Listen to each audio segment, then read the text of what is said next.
안녕하세요. 슬기로운 스테이블 코인 생활에 오신 것을 환영합니다. 많은 분들이 리플 하면 소송이나 송금 코인 같은 단어를 먼저 떠올리실 텐데요.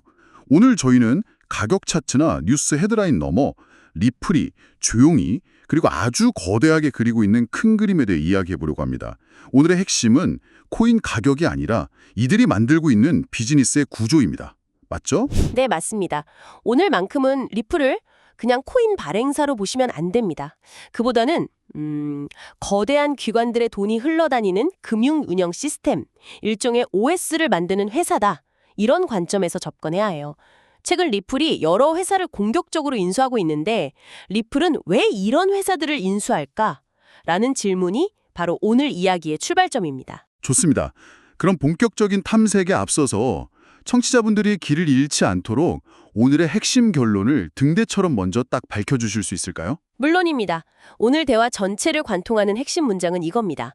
리플은 스테이블 코인을 직접 발행하는 데 모든 힘을 쏟는 게 아니라 기업이나 기관이 스테이블 코인을 운영하는 데 필요한 모든 도구, 즉 풀스택 솔루션을 구축하고 있다. 이 문장을 머릿속에 넣어두시면 앞으로 나올 조각들이 훨씬 입체적으로 맞춰질 겁니다. 우령에 필요한 모든 도구라는 말씀이 흥미롭네요. 그 도구들을 모으기 위해 리플이 여러 조각을 사모은 것 같은데요. 최근 인수한 메타코, 히든로드, 레일, 그리고 직접 출시한 리플 트레저리까지. 이름만 들어서는 감이 잘 안 옵니다. 이 네 가지가 각각 어떤 퍼즐 조각인지 하나씩 설명해 주시죠. 아주 좋은 시작점입니다. 이 네 가지를 각각의 기능이 아니라 역할로 이해하는 것이 중요하거든요. 먼저 레일부터 보죠. 이름 그대로 결제 실행 레일입니다.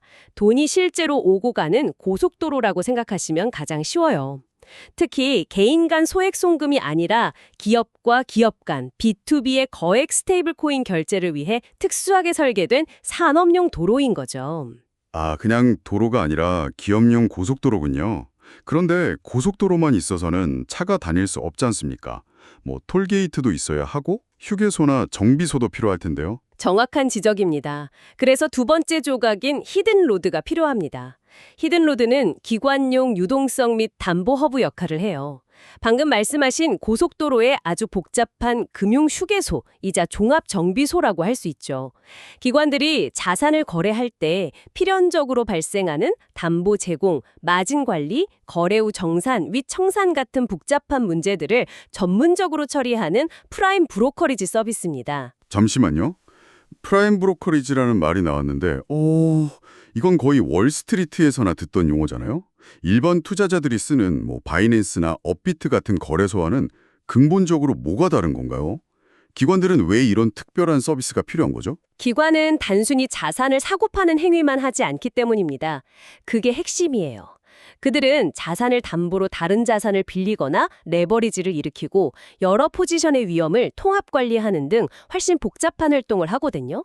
개인용 거래소는 이런 기능을 제공하지 않거나 제공하더라도 기관이 요구하는 수준의 보안과 신뢰, 규제 준수를 맞추지 못하죠.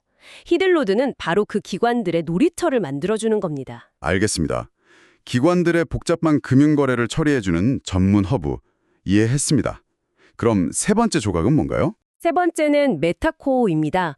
이건 기관용 디지털 자산 금고 및 관리 시스템이라고 보시면 가장 정확합니다. 아무리 좋은 고속도로와 정비소가 있어도 차 자체를 도둑맞으면 아무 소용이 없겠죠? 메타코는 외부 해킹이나 내부자 위협으로부터 수조 원대의 디지털 자산을 안전하게 보관하고 또 조직 내에서 누가 어떤 조건에서 얼마까지 자산을 움직일 수 있는지 세밀하게 통제하는 역할을 합니다. 기관에게는 안전과 통제가 무엇보다 중요하니까요. 도로, 정비소, 금고까지 나왔네요. 그럼 마지막 네 번째 조각은 이 모든 것을 지휘하는 역할이겠군요. 맞습니다. 마지막 퍼즐 조각은 리플이 직접 출시한 리플 트레저리입니다.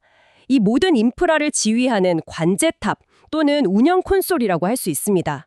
기업의 재무팀, 특히 CFO가 회사의 모든 자금 흐름을 하나의 화면에서 실시간으로 보고 미래의 결제를 계획하며 과거 거래를 정산하고 심지어 감사 보고서까지 만들 수 있게 하는 통합 대시보드죠. 와, 고속도로, 정비소, 금고 그리고 관제탑. 비유를 해주시니 각 조각의 역할이 선명하게 그려집니다. 그런데 청취자분들 중에는 이렇게 생각할 수도 있을 것 같아요. 그래서 그냥 좋은 회사 4개 사들인 거 아니에요? 이 네 조각이 단순히 합쳐지는 것을 넘어 함께 작동할 때 어떤 시너지가 나는 건가요? 그게 핵심일 것 같은데요. 바로 그 지점이 오늘 이야기의 하이라이트입니다. 이 네 가지는 개별적으로 작동하는 것이 아니라 하나의 운영 스택으로 묶여서 유기적으로 작동합니다. 3층짜리 건물이라고 상상해 보시면 이해가 빠를 겁니다. 3층짜리 건물이요? 흥미롭네요. 각 층은 어떤 역할을 하죠? 가장 위층, 그러니까 3층은 사용자가 직접 보고 만지는 인터페이스 층입니다. 바로 리플 트레저리가 여기에 해당하죠. 기업의 재무팀이 매일 들여다보는 바로 그 화면입니다. 여기서 모든 계획과 지시가 시작되는 거예요. 그럼 그 아래 2층에는 뭐가 있나요? 2층은 건물의 핵심 설비들이 있는 중간층입니다. 리스크를 관리하고 자산을 안전하게 보관하는 뭐랄까 두뇌와 심장 같은 곳이죠. 바로 메타코어와 히든로드가 2층에서 작동합니다. 메타코어가 금고 역할을 하면서 자산을 안전하게 지키고 정해진 규칙에 따라 권한을 통제하고요. 그리고 히든로드가 담보나 마진 같은 복잡한 금융 리스크를 전문적으로 관리해주죠. 사용자의 눈에는 직접 보이지 않지만 시스템의 안정성을 책임지는 가장 중요한 층입니다. 아, 그럼 맨 아래 1층이 실제 실행을 담당하는 기반이 되겠군요. 맞습니다. 1층, 즉 하단에는 실행을 담당하는 레일이 있습니다. 3층 트레저리에서 계획하고 2층의 메타코어와 히든노드가 리스크를 검토하고 통제한 후 최종적으로 1층의 레일이라는 고속도로를 통해 실제 자금 결제가 실행되는 구조입니다. 이론적으로는 완벽해 보입니다. 3층에서 계획하고 2층에서 통제하고 1층에서 실행한다. 하지만 완전히 다른 네 회사를 인수해서 하나의 건물처럼 완벽하게 묶는 건 이거 기술적으로나 조직 문화적으로 엄청난 도전일 텐데요. 리플이 이 통합 문제를 어떻게 해결할지에 대한 단서가 있나요? 굉장히 날카로운 질문입니다. 실제로 이것이 리플이 마주한 가장 큰 과제일 겁니다. 아직 구체적인 기술 통합 로드맵이 발표되진 않았지만 이들이 공통적으로 기관 고객을 타겟으로 하고 API 기반의 연동을 전제로 설계된 솔루션들이라는 점에서 통합의 가능성을 엿볼 수 있습니다. 중요한 건 이 스택의 목표가 단순히 돈을 빨리 보낸다는 행위를 넘어선다는 점이에요. 기업이 규제기관이나 외부 감사에게 모든 자금 흐름을 설명 가능한 방식, 즉 어디터블 웨이로 운영하게 만드는 데 그 목적이 있습니다. 우리 돈이 지금 어디에 있는지, 다음 주에 돈이 언제 들어오고 나갈지, 자산을 담보로 잡을 때 위험은 어떻게 관리하는지, 그리고 실제 결제는 어떻게 깔끔하게 이루어지는지 이 모든 과정이 하나의 시스템으로 통합되어 감사 추적에 가능하게 만드는 것. 그것이 바로 이 스택의 최종 목표인 거죠.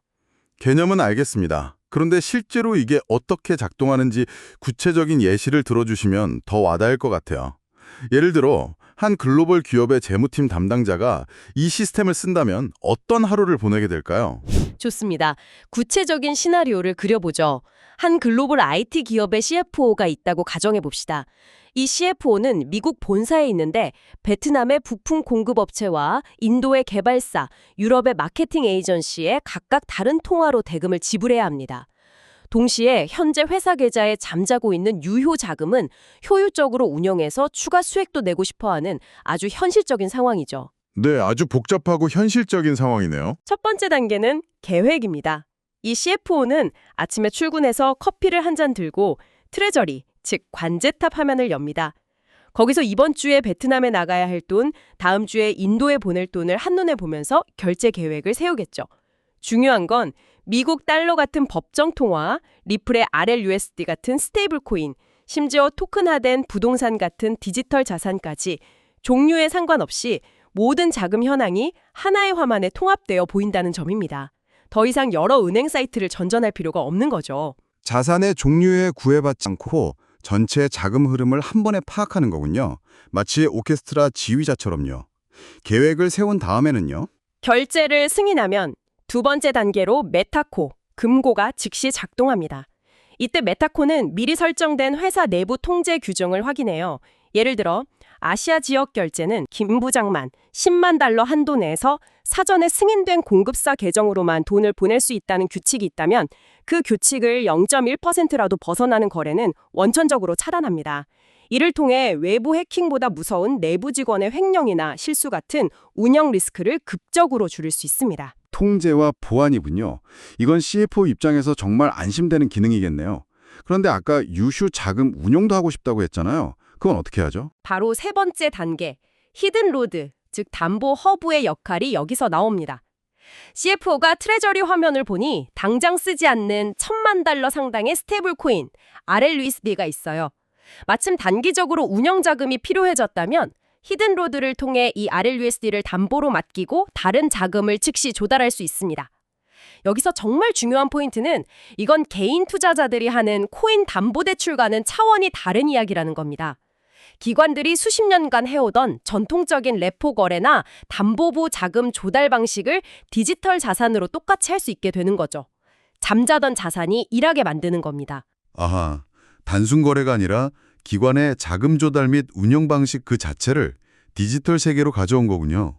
그럼 마지막 단계는 실제 결제겠네요. 맞습니다. 마지막으로 레일이 실제 대금 지급을 실행합니다. 앞서 계획하고 통제된 내용에 따라 정확한 금액이 베트남, 인도, 유럽의 공급 업체들에게 전달됩니다. 그런데 기업에게 더 중요한 건 그 이후예요.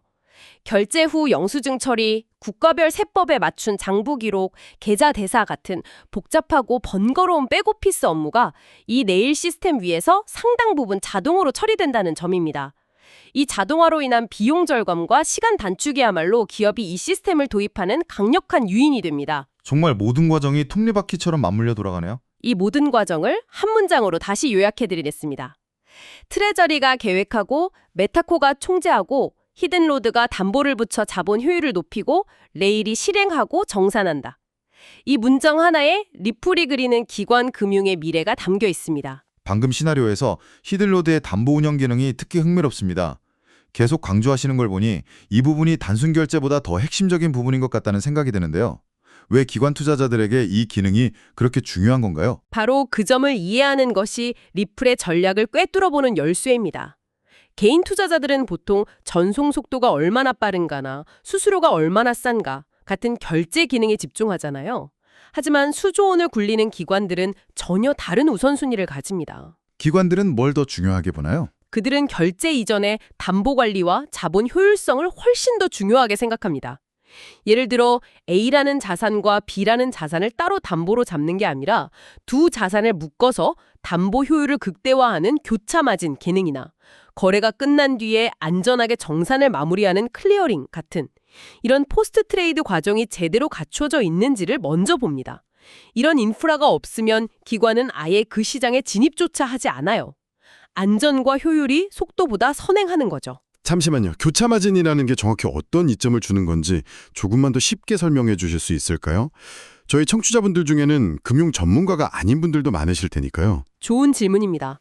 예를 들어 당신이 주식 A를 사고 주식 B를 팔았다고 가정해보죠. 이 두 포지션은 서로 위험을 어느 정도 상쇄합니다. 교차 마진은 이렇게 서로 다른 포지션의 위험을 통합 계산해서 전체적으로 내야 하는 증거금, 즉 담보의 양을 줄여주는 기능이에요. 담보로 묶이는 돈이 줄어드니까 남는 돈으로 다른 투자를 할 수 있겠죠. 이게 바로 기관들이 말하는 자본 효율성의 핵심입니다. 히든로드는 바로 이런 정교한 기능을 스테이블 코인과 디지털 자산 세계에서 구현해주는 겁니다. 아하, 묶여있을 돈을 풀어줘서 다른 곳에 쓸 수 있게 만들어주는 거군요. 이제 이해가 됩니다. 네, 바로 그 지점 때문에 스테이블 코인의 위상이 달라집니다. 히든로드 같은 인프라를 통해 스테이블 코인을 담보자산으로 자유자재로 활용할 수 있게 되는 순간 스테이블 코인은 더 이상 단순한 결제용 코인이 아니에요. 기관의 대차대조표에 올라가는 핵심 운영 자산으로 그 성격과 위상이 완전히 격상되는 겁니다. 결제는 그 다음의 문제입니다. 지금까지의 설명은 정말 거대한 그림인데요. 듣다 보니 궁금해집니다. 이 내용 중에서 리플이 공식적으로 발표한 팩트는 어디까지고 우리가 분석해서 추론하는 가설은 어디부터인가요? 명확히 구분해 주시면 청취자분들이 이 그림을 더 냉정하게 판단하는 데 도움이 될 것 같습니다. 아주 중요한 질문입니다. 팩트와 가설을 명확히 구분해 드릴게요. 우선 팩트부터 말씀드리죠. 리플이 기관용 커스터디 기업인 메타코를 인수한 것. 이건 명백한 사실입니다. 또 기관용 프라임 브로커인 히든로드의 지분을 인수하고 B2B 결제 인프라를 만드는 레일을 인수한 것. 또한 공식적으로 발표된 사실이고요. 마지막으로 기업 현금 관리 플랫폼인 리플 트레저리를 공개한 것 역시 팩트입니다. 즉, 이 4가지 퍼즐 조각을 모았다는 것까지는 모두 사실입니다. 그럼 어디부터가 우리가 추론하는 가설인가요? 가설은 이 조각들의 연결 방식과 최종 목표에 대한 것입니다. 이 4조각이 각자 별개의 사업으로 따로따로 운영되는 게 아니라 결국에는 하나의 기관용 스테이블 코인 운영 표준 스택으로 완벽하게 통합될 것이다. 이게 바로 오늘 우리가 이야기한 큰 그림의 핵심 가설입니다. 리플은 아직 공식적으로 우리는 이 4개를 이렇게 합쳐서 원스톱 솔루션으로 팔 겁니다. 라고 발표한 적은 없어요. 하지만 그들의 행보와 인수 대상 기업들의 성격을 보면 이 가설의 방향성이 매우 뚜렷하게 보인다는 거죠. 아하, 조각을 모은 것은 팩트지만 그 조각들로 완성될 최종 그림은 아직 가설 단계라는 말씀이시군요. 그럼 이 가설이 현실이 되는데 가장 큰 장애물은 뭘까요? 경쟁자는 없나요? 물론 있습니다. 가장 큰 장애물은 2가지예요. 첫째는 방금 전에도 지적해 주셨던 통합의 어려움입니다. 각기 결은 회사를 하나처럼 움직이게 만드는 건 기술적으로도 문화적으로도 엄청난 과제죠. 둘째는 경쟁입니다. JP모건 같은 거대 은행들은 이미 자체적인 블록체인 네트워크랑 스테이블 코인을 만들어서 이 시장을 공략하고 있거든요. 전통 금융의 강자들이 가만히 보고만 있지는 않을 거라는 거죠. 그렇군요. 그럼 앞으로 이 가설이 현실이 되는지를 확인하려면 우리는 어떤 점들을 지켜봐야 할까요? 투자자나 이 분야에 관심 있는 분들을 위한 체크포인트 5가지를 짚어주시죠. 네. 앞으로 이 5가지 포인트를 감정은 배제하고 냉정하게 확인해 나가야 합니다. 첫째, 리플 트레저리의 실제 고객 확보 여부입니다. 과연 이 서비스가 실제로 얼마나 많은 기업의 재무팀에게 채택되는지를 봐야 합니다. 파일럿 테스트가 아니라 실제 돈을 넣고 운영하는 유의미한 레퍼런스 고객이 나오는지가 가장 중요해요. 실제 사용자가 얼마나 늘어나는가 알겠습니다. 두 번째는요? 둘째, 메타코와 주요 금융기관의 연동입니다. 메타코가 어떤 주요 은행이나 자산 운용사와 실제로 연동되어 사용되는지를 추적해야 합니다. HSBC, 시티은행처럼 이름만 들어도 알만한 금융사가 고객이 되는 순간 신뢰도는 급상승할 겁니다. 주요 금융기관과의 연동 여부. 세 번째 체크포인트는 무엇인가요? 셋째, 히든로드에서의 RLUSD 사용량입니다. 기관들이 리플의 스테이블 코인인 RLUSD를 담보로 사용하는 관행이 얼마나 널리 퍼지는지를 지켜봐야 합니다. 한두 곳이 쓰는 것을 넘어 이게 업계의 당연한 관행으로 자리 잡는지가 핵심입니다. 이것이 바로 RLUSD의 진정한 수요를 창출할 테니까요. 네 번째는요? 넷째, 레일 위에서 발생하는 실제 거래량입니다. 실제 기업 간 결제, 즉 B2B 거래에서 얼마나 많은 거래량, 트랜잭션 볼륨을 처리하는지를 확인해야 합니다. 아무리 시스템이 좋아도 그 위에서 실제로 돈이 오가지 않으면 의미가 없으니까요. 마지막 5번째는 무엇일까요? 마지막으로, 그리고 어쩌면 가장 중요한 것인데 바로 표준화 및 규자 승인입니다. 이 모든 복잡한 과정이 외부 감사법인의 감사를 통과하고 각국 규제 당국에 설명 가능한 금융 인프라로 인정받는가, 이겁니다. 이 단계를 통과하지 못하면 영원히 실험으로 남을 뿐 주류 금융 인프라가 될 수 없거든요. 이 5가지 질문에 대한 답이 시간이 지나면서 긍정적으로 나올수록 우리가 오늘 이야기한 거대한 그림은 가설을 넘어 현실이 될 가능성이 높아지는 겁니다. 네, 오늘은 리플이 그리는 큰 그림을 기관용 운영 스택이라는 관점에서 깊이 있게 살펴봤습니다. 단순한 코인 회사가 아니라 기관의 돈이 굴러가는 전체 시스템, 즉 금융의 OS를 만들고 있다는 사실이 정말 흥미롭네요. 오늘 설명 정말 감사드립니다. 들어주셔서 감사합니다. 중요한 것은 가격 변동이라는 현상에 일희일비하기보다 이 기술이 실제 세상의 복잡한 문제를 어떻게 해결해 나가는지 그 구조와 원리를 이해하는 것이라고 생각합니다. 슬기로운 스테이블 코인 생활 오늘 순서는 여기서 마무리하겠습니다. 청취해 주셔서 고맙습니다.